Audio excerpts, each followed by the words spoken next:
ప్రయాణం వెనుక ఎన్నో కలలు, ఎన్నెన్నో ఆశలు, మరెన్నో ఆశయాలు, మరికొన్ని బాధ్యతలు అన్ని కన్ను మూసి తెరిచేలోపే మంటల్లో మసిపోయాయి. భర్తతో కొత్త జీవితం ప్రారంభించాలనుకున్న నవవధువు, లండన్లో కుటుంబంతో కలిసి జీవించాలనుకున్న వైద్యుడు, పర్యటన కోసం వెళుతున్న తోబుట్టువులు, ఇలా ఒకరా ఇద్దరా వందలాది జీవితాలు ఆ ప్రయాణంలోనే ముగిసిపోయాయి. తమ గమ్యం లండన్ కాదు, మృత్యువని చివరి నిమిషంలోనూ గ్రహించే సమయం కూడా వారికి లేకపోయింది. తమ వారికి చివరి చూపు దక్కకుండా బూడిదైపోయిన ఒక్కొక్కరిది ఒక్కో కథ. కాలం రాసిన ఆ విషాదంతంలో ప్రతి కథ మనకు కంటతడి పెట్టిస్తున్నది. అహ్మదాబాద్ విమాన ప్రమాద ఘటన వందల కుటుంబాల్లో విషాదం నింపింది. విమాన పైలట్ కెప్టెన్ సుమిత్ సబర్వాల్ కు 8,200 గంటల పాటు విమానాలను నడిపిన అనుభవం ఉంది. ఉద్యోగం మానేసి ముంబైలో ఒంటరిగా ఉంటున్న వృద్ధులైన తన తండ్రిని ఆనందంగా చూసుకోవాలని సుమిత్ అనుకున్నాడు. పైలట్ తండ్రి కూడా డీజీసీఏలో విధులు నిర్వహించి పదవి విరమణ పొందారు. ఇటీవల తండ్రి వద్దకు వెళ్లిన సుమిత్ త్వరలో ఉద్యోగం మానేసి నిన్ను చూసుకుంటా నాన్న అని మాటిచ్చాడు. తన మాటే నిజమైంది. ఉద్యోగంతో పాటే జీవితాన్ని వదిలేసిన సుమిత్ తండ్రిని మాత్రం ఒంటరిగా విడిచిపెట్టి తిరిగి రాని లోకాలకు వెళ్లిపోయాడు.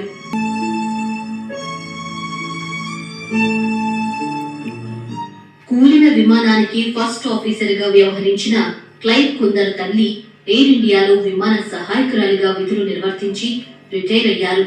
ప్రస్తుతం అతని తల్లిదండ్రులు సిడ్నీలోని తన సోదరి దగ్గర ఉన్నారు. కుమారుడి మరణ వార్త తెలుసుకున్న వారు కన్నీరు మున్నీరయ్యారు.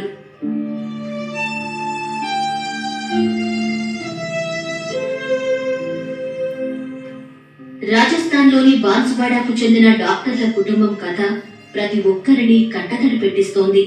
భార్యాభర్తలైన కోమి వ్యాస్, ప్రతీక్ జోషి ఇద్దరూ డాక్టర్లే. 10 ఏళ్ల క్రితం వీరికి వివాహం జరిగింది. 8 ఏళ్ల కుమార్తె మిరియాతో పాటు 5 ఏళ్ల ప్రద్యుత్ నకుల్ కవల పిల్లలు ఉన్నారు. ఇటీవలే లండన్ కు వెళ్లి ఉద్యోగంలో చేరిన జోషి తన కుటుంబాన్ని కూడా తీసుకెళ్లేందుకు 2 రోజుల క్రితమే ఇండియా వచ్చారు. కోటి ఆశలతో కుటుంబమంతా లండన్ బయలుదేరింది. విమానం ఎక్కి ఆనందంగా సెల్ఫీ తీసుకున్నారు.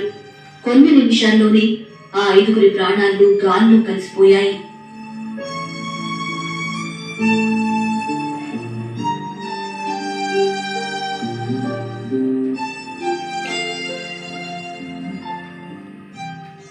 రాజస్థాన్లోని ఖుష్బూ కన్వర్ కు జనవరి 18న రాజ్ పురోహిత్ తో వివాహం జరిగింది.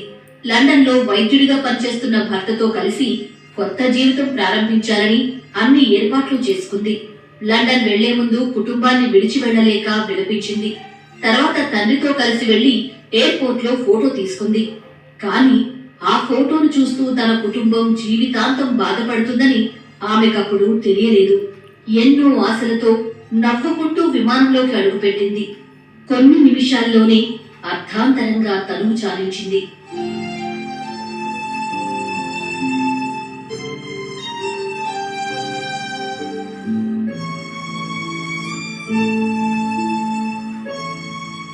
మణిపూర్ కు చెందిన 22 ఏళ్ల జ్ఞాతుయ్ శర్మ ఎయిర్ హోస్టెస్ గా పనిచేస్తోంది. చిన్నప్పటి నుంచి ఎయిర్ హోస్టెస్ అవ్వాలని కలలు కన్న ఆమె 2023లో అనుకుంది సాధించింది. అయితే ఆ కలే తన తుది మజిలీ అవుతుందని ఆమెకప్పుడు తెలీదు. అహ్మదాబాద్ లో విమానం బయలుదేరే ముందు జూన్ 17న ఇంటికి తిరిగి వస్తానంటూ కుటుంబ సభ్యులకు సందేశం పంపింది. మణిపూర్ కు చెందిన ఎయిర్ హోస్టెస్ లామ్ నుంతమ్ సింగ్ సాంది కూడా అదే కథ.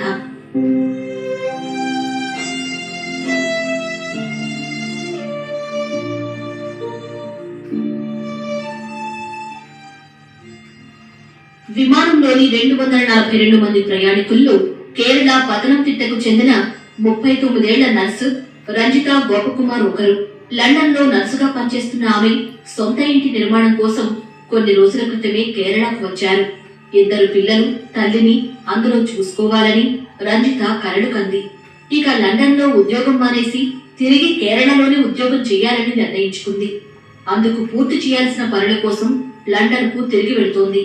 ఈ నేపథ్యంలోనే ఆమెను కాలం మాయం చేసింది.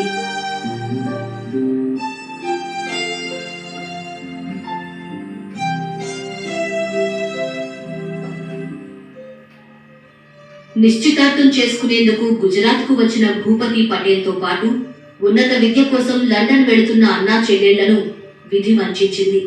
లండన్కు వెకేషన్ కోసం వెళ్తున్న అక్కా చెల్లెళ్లు రూపల్ పటేల్, నాన్సీ పటేల్ మృత్యు ఒడికి చేరుకున్నారు.